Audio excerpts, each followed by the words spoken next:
Many countries around the world have experienced conflicts, leaving countless victims, some even bloodier than what has happened and is currently happening in Yemen. Yemen shares many political causes and historical contexts, with conflicts in countries like Rwanda and Chile, which successfully implemented effective solutions to halt the cycle of violence and lay the foundation for lasting peace. Meanwhile, Yemen continues to grapple with recurring conflicts from the 1960s to the present day. Here, a fundamental question arises. Why did Chile and Rwanda succeed in ending their conflicts? And why has this faltered in Yemen?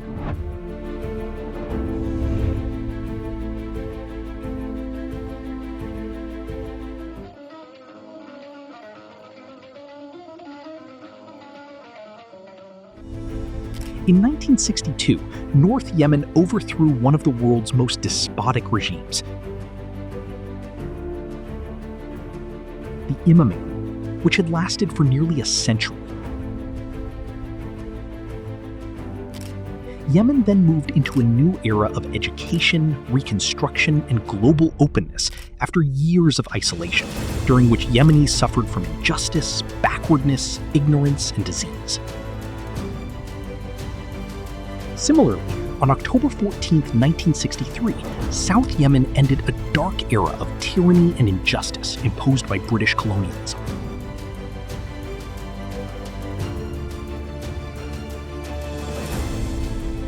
However, both North and South Yemen entered internal political conflicts during the 1970s and 1980s, which have resurfaced intermittently to this day.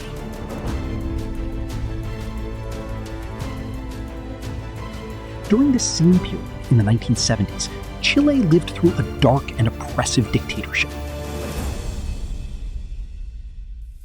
Under General Augusto Pinochet, who led a bloody military coup.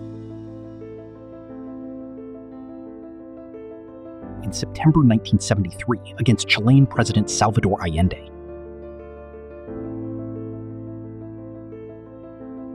He practiced brutal repression against opponents during his rule.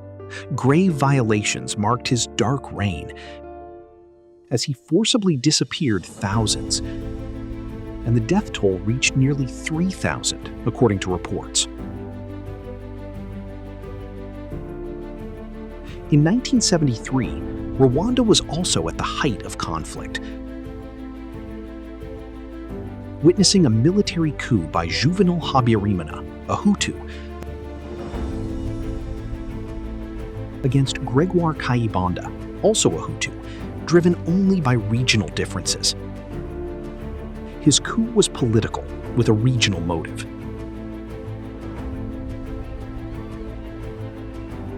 After Gregoire Kayibanda came to power in Rwanda in 1962, he ended more than 3 decades of Tutsi monopoly and control over the country.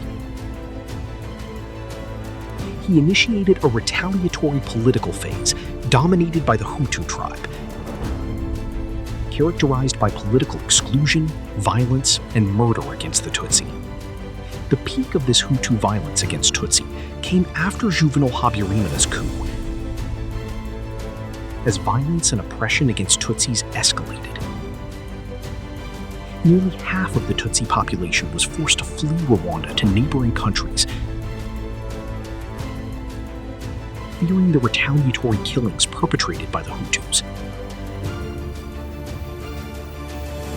The conflicts in Chile, Rwanda, and Yemen did not cease during the 1980s. However, they ended in Chile and Rwanda in the early to mid-1990s, while continuing intermittently in Yemen until 2014.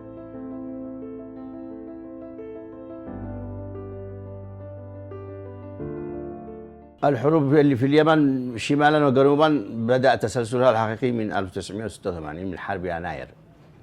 طبعا حرب يناير سبقها عدة صراعات، كلها صراعات على السلطة على فكرة. صراع في البداية ب 67 صراع الجبهة القومية مع جبهة التحرير وانتهى لصالح الجبهة القومية، وبعد داخل الجبهة القومية صراع اليسار المتطرف مع اليمين وانتهى لصالح اليسار. ثم بعد ذلك صراع أنصار ماو تسي الصيني ماو تسي مع بريغنيف السوفيتي، انتهى لصالح أصحاب السوفيت رضي سالمين.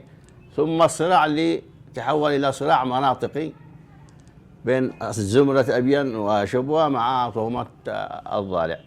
كل الأشكال التي يتترجم فيها الصراع تعود للجذر الأساسي وهو الصراع على السلطة.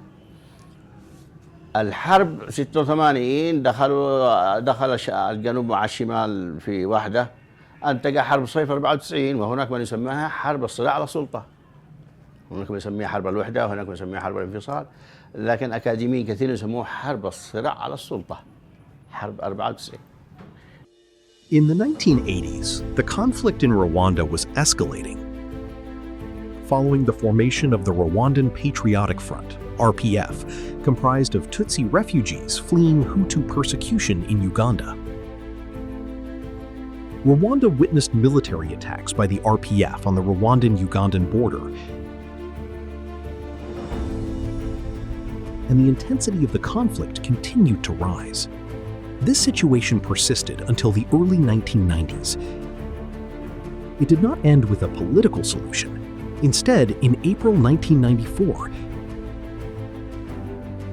the plane carrying Rwandan President Juvenal Habyarimana, a Hutu, was targeted, killing him and his entourage. This sparked a bloody, retaliatory conflict between Tutsis and Hutus, known as the deadliest genocide in history. In just 100 days, over 800,000 Rwandans were slaughtered in massacres that spared neither women nor children. In a strikingly similar historical context to that of Yemen, Rwanda, and Chile, Yemen also experienced several wars and conflicts. In 1988, South Yemen witnessed bloody conflicts known as the January 86 events.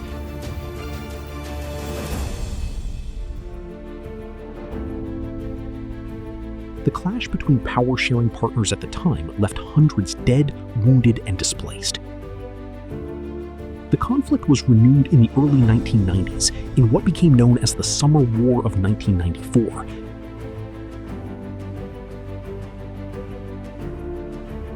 Which President Ali Saleh's regime won after a month and a half of fighting. The end of the 1994 Summer War did not mark the beginning of sustainable peace in Yemen, unlike what happened in Rwanda. There, the bloody conflict ended in 1994 with the cessation of the genocide and the broader war. It marked the dawn of peace and stability after the Rwandan Patriotic Front, led by Paul Kagame, a Tutsi, took control.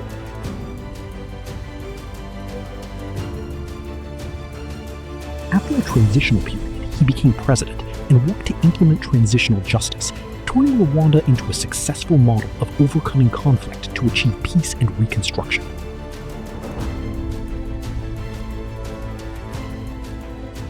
أنا زرت رواندا في عام 2023 واطلعنا على التجربة الرواندية في مجال العدالة الانتقالية والمصالحة الوطنية. حقيقة أنها كانت تجربة فريدة. بعد 3 أشهر في عام 94 من أبريل إلى يوليو كانت حرب أهلية ذهب ضحيتها أكثر من 800 ألف رواندي من كافة الفئات. فالجبهة الرواندية الجبهة الوطنية الرواندية المنتصرة لم تأخذهم العزة بالإثم، بل دعوا إلى تطبيق العدالة الانتقالية، دعوا إلى المصالحات الوطنية، ونجحوا نجاح كبير الحقيقة في أنهم يوقفوا تلك المذابح وتلك المجازر الشنيعة والبشعة. In Chile, in 1990, the dictatorial regime came to an end. Pinochet yielded power after more than 17 years of human rights abuses and political repression.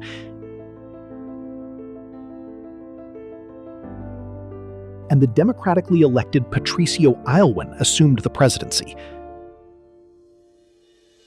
Chile gradually began to recover from the conflict and implement transitional justice. مرت العدالة الانتقالية في تشيلي بعدة مراحل، وكانت البداية من خلال التعاون الوثيق بين الكنيسة ومنظمات المجتمع المدني للتوثيق وما شابه ذلك. وبعد انتهاء الانقلاب في بداية تسعينيات القرن الماضي وانهيار النظام الدكتاتوري وتشكيل الحكومات أو الحكومات المتعاقبة بعد ذلك من تيار اليسار ويسار الوسط، أصبح التعاون وثيق بين هذه المنظمات والحكومات المتعاقبة. نتج عنه تقرير الأول والتقرير الثاني لمعالجة جبر الضرر ومعالجة قضايا الضحايا. Meanwhile, what happened in Yemen at the end of the 1994 Summer War was merely the beginning of a new chapter in a future riddled with conflict. بالنسبة لليمن احنا عندنا أكبر عائق سياسي وهو عدم أو غياب الإرادة السياسية. الإرادة السياسية طبعا عادة إذا يعني توفرت ويعني قرر أطراف الصراع الدخول في عدالة انتقالية ومصالحة ورسم مسار العدالة الانتقالية، هنا طبعا يعمل كثير من إعادة بناء الثقة ويعني تطبق العدالة الانتقالية. العدالة الانتقالية وعدم تطبيق العدالة الانتقالية، كل حرب تتناسل أو تولد الحرب التي بعدها، بسبب أنه ما ننتج حلول لأسباب الحرب السابقة، بحيث أنه ما يحدثش انتقام وثارات. In Chile and Rwanda, the application of transitional justice yielded stability and peace, which in turn spurred economic prosperity in both nations. Today, Chile stands as the most stable and competitive economy in Latin America. Meanwhile, Rwanda has emerged as one of the world's fastest-growing economies, thanks to investments in technology and tourism, making it a top destination for business. This economic boom in both countries translated into a doubled per capita income. كل عدالة انتقالية ولها قصور، يعني طبعا أبرز القصور الذي كان في العدالة الانتقالية والذي احنا لاحظناه عن قرب، يعني ومن خلال الزيارة التعليمية ومن خلال زيارتنا أيضا لكثير من الأماكن التي أسست فيها النصب التذكاري والقرية المصالحة في دولة رواندا. الملاحظ كان بأنه في رواندا حصل نوع من عدالة المنتصر، يعني بأنه العدالة الانتقالية كانت مركزة على الطرف المنتصر أكثر من الطرف الآخر، فركزوا كثير بالمحاسبة الجنائية على الجهة الأخرى والذي هم كانوا جماعة الهوتو. Reviewing the history of political conflicts in Yemen, Chile, and Rwanda reveals a common trigger for these outbreaks: seizing power through military, retaliatory means. The dominant party routinely adopted policies of exclusion and violently repressed its opponents. However, Yemen's successive political regimes stand apart in their persistent failure to address the root causes of ongoing conflict, unlike Chile and Rwanda. This raises the question: what is preventing Yemen from achieving peace and adopting transitional justice? طبعا بالنسبة للعدالة الانتقالية في تشيلي ورواندا هي يعني لا يمكن أن تسقط على اليمن بشكل متكامل. يعني في نجاحات صحيح حققت في العدالة الانتقالية في رواندا وتشيلي، لكن عادة أن العدالة الانتقالية لكل بلد يعني وضعها وظروفها، وكل بلد له خصوصياته في الصراعات وفي التركيبة المجتمعية، وبالتالي دائما لا يمكن أن يتم استنساخ العدالة الانتقالية من أي بلد إلى بلد آخر بكل حذافيره. The Chilean and Rwandan experiences with transitional justice were built on documenting human rights violations, uncovering the truth, exposing perpetrators, reviving national memory, honoring the victims, and providing reparations.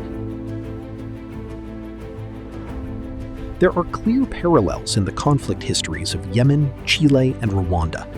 However, there are also distinct differences, as highlighted by 2 recently published studies. The first study examines the application of transitional justice in Chile and Rwanda and how Yemen might learn from them, particularly regarding foreign intervention. In Yemen, most political conflicts have been heavily influenced and manipulated by external regional powers and neighboring countries, which is a stark contrast to Rwanda and Chile.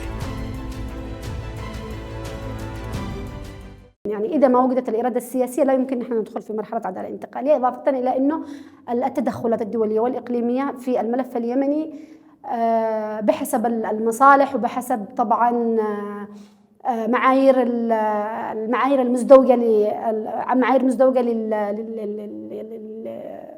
يعني التدخلات الخارجية. هذا طبعا من أكبر المعيقات التي تعيق مرحلة العدالة الانتقالية في اليمن. External interventions have severely hindered the implementation of transitional justice in Yemen. Additionally, Yemen's local conflicts are politically and militarily fragmented.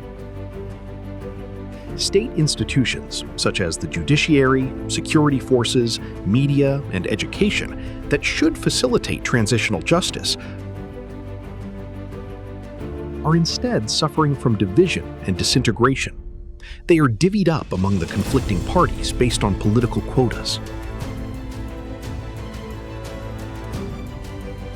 This impedes the rebuilding and qualification of these institutions to play an effective role in applying transitional justice.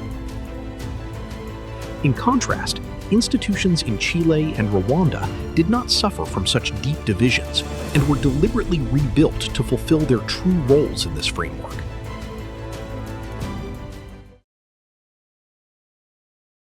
مرت العدالة الانتقالية في تشيلي بعدة مراحل، ولكن كان الأساس من خلال التوثيق لمنظمات المجتمع المدني، ولهذا ما تزال حتى هذه اللحظة في تشيلي هناك محاولات لكيفية معالجة جميع القضايا، ولكنها نجحت بشكل كبير وأصبحت مثالا يحتذى به في مجال العدالة الانتقالية على المستوى الدولي. ولهذا نحن في اليمن بحاجة إلى الاستفادة من هذه التجارب من خلال التوثيق في الوقت الراهن، كون البلد يمر بصراعات عسكرية وسياسية وعدم استقرار، ولهذا ما يتم تجميعه الآن بالإمكان أن يكون مقدمة مستقبلا لمعالجة قضايا جبر الضرر وكشف الحقيقة والقضايا الأخرى. The 2 studies summarize key lessons from Rwanda and Chile that Yemen can use to break its recurring cycle of violence. In Chile, civil society played a primary role in implementing transitional justice by documenting violations in organized, accurate databases. These later became the foundation for securing reparations and achieving justice by prosecuting perpetrators. Chilean civil society organizations were essential not only in documenting abuses, but also in reviving national memory and spreading public awareness about transitional justice as a national alternative to revenge and retaliation. Engaging these vital forces is the only guarantee against the politicization of the transitional justice process or its reduction to a bargaining chip among warring factions. Civil society organizations in Yemen are capable of playing this role, and some are already doing so.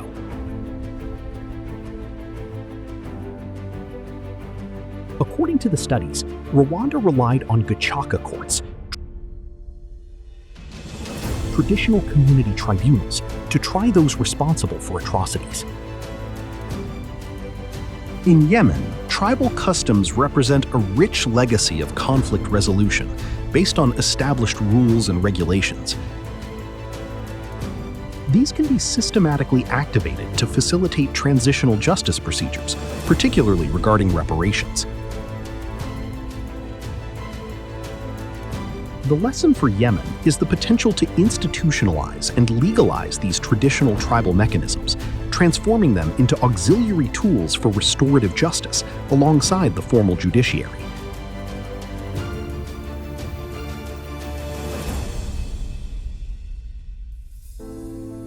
This also applies to victim compensation, making reparations an integral part of social reintegration.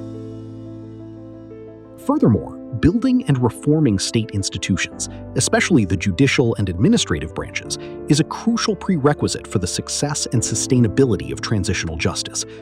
This dictates that Yemen must link any transitional justice process to actionable institutional reform.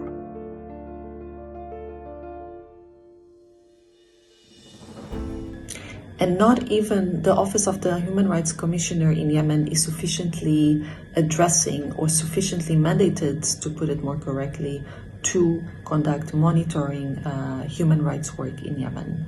On the more positive side of things, the overwhelming majority of initiatives in the transitional justice realm has really been taken by Yemeni civil society organizations. They are taking the lead on transitional justice work in Yemen, which includes, for example, the documentation of human rights violations, but also of other international law violations in the country. The last years have witnessed an increasing number of organizations addressing transitional justice concerns, and also an increasing number of coalitions of Yemeni organizations addressing these issues. The majority of these organizations works directly with victims and also with survivors, and their work is very important because it's one of the very few mediums available in Yemen to elevate the voices of victims and survivors.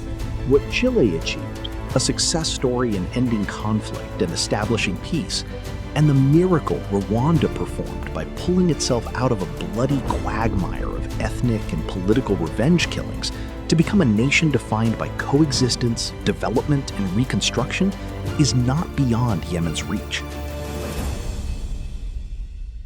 It is possible if the will exists, and if everyone listens to the language of reason and wisdom through the application of transitional justice. Silencing the guns without healing the victim's wounds and ensuring justice simply gives the conflict a new lease on life, threatening the future of Yemen and its children.